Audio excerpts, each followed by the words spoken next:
Oh iya, masalah kemarin ya. Ya. Oke, oke. Kita sepakat bersama teman-teman ketika warga negara Republik Indonesia melaporkan warganya yang lain, itu diatur oleh undang-undang, dan itu sebagai hak asasi manusia seseorang diperbolehkan ketika dirinya dirugikan. Nah, terkait saya juga nggak tahu ya, karena memang waktu kemarin saya sudah tidak lagi sering diwawancarai, dan saya hampir 3 minggu, hampir 1 bulan ini saya silent. Saya punya prinsip, teman-teman. Siapapun orang yang tersinggung dengan perkataan saya mengedepankan adab, mengedepankan etik, dan saya meminta maaf. Meskipun pihak sebelah mengatakan permintaan maaf adalah tidak menghapuskan pidana, nggak ada masalah. Tapi kalau menurut saya itu baik. Nah, saya pun mendapatkan informasi di beberapa rekan di Komal sudah ada 4 nama, ya, si A, si B, si C, dan termasuk saya. Ya, saya cuman bisa melihat, ya, kalau ketika memang saya dilaporkan jauh-jauh hari pun saya sudah mempersiapkan segala sesuatunya. Ingin tahu? Kenapa, Bang? Tentunya saya akan melaporkan balik beberapa advokat yang sebelah, ya, kalau sekarang udah gak bilang sebelah lah, beberapa advokatnya NP yang sudah menyerang secara pribadi, dan kita akan lakukan hal yang sama. Jadi begitu saya dilaporkan kode etik, saya pun akan melaporkan kode etik. Begitupun dilaporkan, saya pun akan melaporkan. Bahkan mungkin saya umumkan sekarang saya akan dikawal oleh 50 lawyer. RD Law akan dikawal oleh 50 lawyer dari Lembaga Hukum Indonesia dan dari Peradi juga, bahwa itu sikap mereka sebagai jiwa korsa kepada saya. Dan mungkin saya juga akan memberikan informasi, ada beberapa hal yang akan nanti saya pertimbangkan untuk membuat laporan baru untuk NP.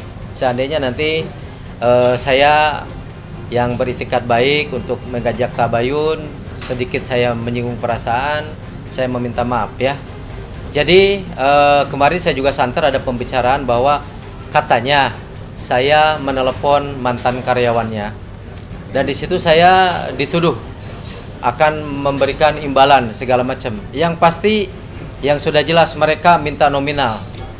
Jadi mantan karyawannya NP itu meminta nominal dan sudah mempersiapkan 17 bukti-bukti. Jadi dia akan membocorkan 17 bukti-bukti tentang NP. Dan sudah saya pelajari, ya mungkin nanti kita lihat saja. Ya, kalau saya kan sudah mundur jauh. Sudah mundur perlahan. Saya tidak mau ikut campur lagi. Cuman saya tetap mensupport ketika saya berprinsip. Sampai kapanpun dalam perkara Agus dan Nopi, saya pendukung Agus. Dan saya adalah orang yang memang saat ini sampaikan kepada publik bahwa saya tetap mendukung Bang Farhad Abbas dan kawan-kawan, juga Mas Agus, karena di situ saya juga sempat memberikan suatu statement yang sangat keras, ya. Karena jujur teman-teman, ini saya kasih analogi, jas saya ini warnanya hitam. Siapa yang menyampaikan jas saya ini warnanya abu-abu? Jadi untuk permasalahan ini, bagi orang yang katanya mau melaporkan saya, ini sudah kontras sekali, ya. Udah kontrasnya seperti apa? Saya tidak akan bisa merubah warna. Jadi saya adalah orang yang tetap akan melihat sikap mereka kepada saya. Seandainya kalau mereka tidak menyangkut pautkan lagi RD Law di dalam perkara mereka, ya saya sudah meminta maaf. Harus dengan cara apa lagi, ya? Dan semua yang saya sampaikan kemarin saya bisa pertanggungjawabkan, ya, termasuk bukti-bukti RD Law bertanya. Lo bertanya itu tahulah SKB 3 Menteri, ya, statement, pernyataan, pendapat, mana bisa dikategorikan dalam perasa pasal yang dituduhkan nanti, ya. Karena memang di situ saya bertanya, perlu nggak sih? Itu kan bertanya. Nah, tapi dari beberapa yang saya sampaikan kemarin, saya akan persiapkan bukti-buktinya, termasuk saksi-saksinya, ya.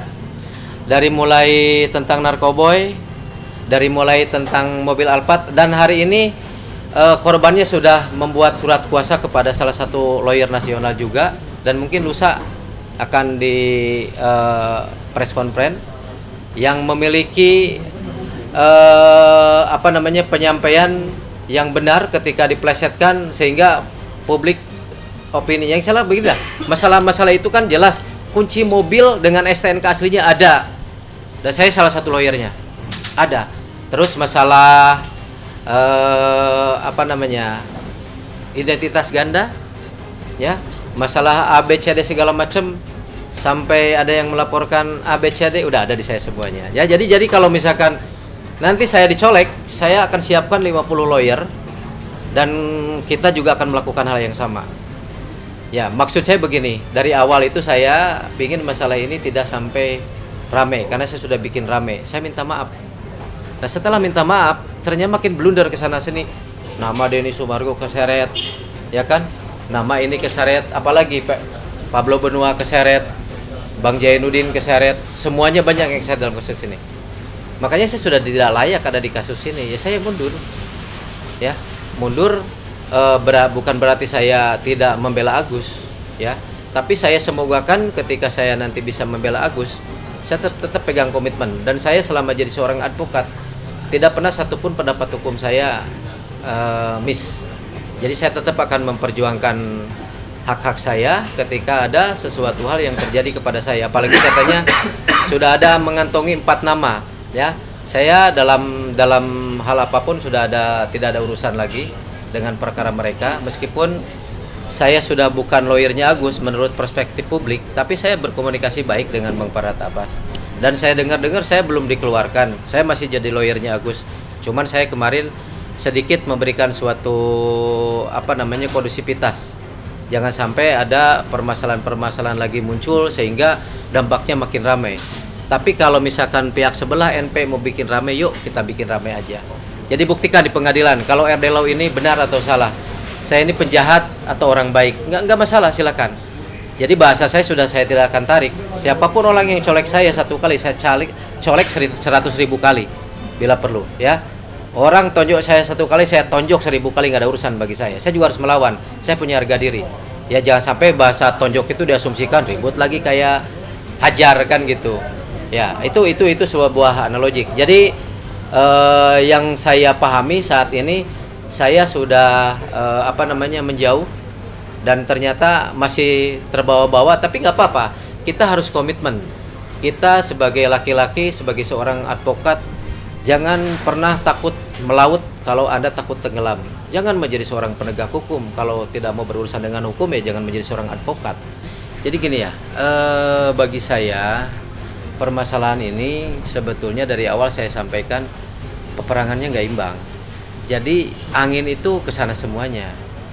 Dan terus yang saya jujur yang saya kurang suka ya dari awal perkara ini muncul ya kan, ketika NP adalah orang yang memulai donasi dan punya niat baik gitu kan, dia yang harus mengakhiri ya. Tapi saya bingung, yang saya tahu setelah permasalahan ini terjadi kan gitu, banyak sekali penggiringan opini. Saya berat menyampaikan ini nanti dibilang berita hoax. Apa penggiringan opininya? Lihat di story itu udah saya kumpulkan bukti-buktinya. Lihat di story-nya. Bahkan tidak segan-segan NP mengatakan, oh beli emas. Itu kan Wawa sudah memperlihatkan suratnya. Oh ini handphonenya Samsung sekian, harganya yang 20 sekian juta, taunya handphone replika. Coba. Terus sekarang makin kesini dia tampil di komal-komal kan begitu. Saya sudah tahu, saya punya barang buktinya beberapa penggiringan. Dan di situ saya marah gitu kan. Kenapa? Ini orang harusnya sibuk menyelesaikan perkara dia. Ya, ini orang sakit yang mau dia tolong, tapi faktanya Agus sakit hati. Ya, terasa martabatnya, keluarganya terancam. Akhirnya kesepakatan bersama, karena saya nggak tahu waktu pelaporan di Polda Metro saya nggak hadir, karena waktu itu saya belum jadi kuasa hukumnya Agus. Nah disitulah saya melihat, aduh orang ini jadi kemana-mana. Jadi jangan lupa untuk subscribe Cumi Cumi, ditekan ya tombol lonceng merahnya.